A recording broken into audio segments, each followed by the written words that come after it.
گاڑیاں یعنی کالے شیشوں کی گاڑیاں، اس کا پرمٹ جو ہے وہ اراکین اسمبلی مفت میں لے سکتے ہیں، عام شہری 15,000 کا وہ لیتا ہے۔ دیکھیں بات یہ ہے کہ میں نے کہا تھا نا، یہ مشکل سوال پوچھا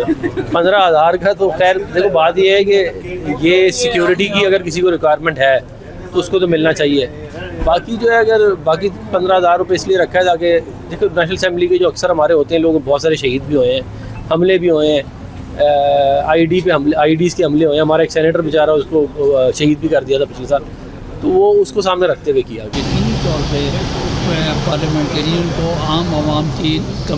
نسبتاً جو ہے اس کو سیکیورٹی کا زیادہ خیال رکھنا چاہیے، اور اس کے ساتھ کوئی اس قسم کے ضروریات بھی ہوتی ہیں، لیکن جہاں تک فی کی بات ہے تو میرے خیال میں سب کے لیے، پاکستانیوں کے لیے ایکویلٹی ہونی چاہیے،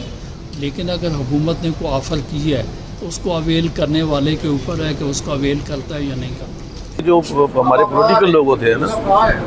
کوئی بھی ہو، سینیٹرز ہو، ممبرز ہو، منسٹرز ہوں، آپ نے دیکھا ویری آفن کیجویلٹیز ہوئی ہیں۔ مطلب آپ کے پی میں چلے جائیں، بہت سارے منسٹروں کو سب کو مار دیا جاتا ہے، تو اگر کسی کی جان بچ سکتی ہے تو چھوٹے سے اس کام سے کوئی ایسی بات نہیں، لیکن اس کے ساتھ ساتھ اس کا ہرگز یہ مطلب نہیں ہے کہ جو کامن مین ہے اس کو اگنور کیا جائے، ناٹ ایٹ آل۔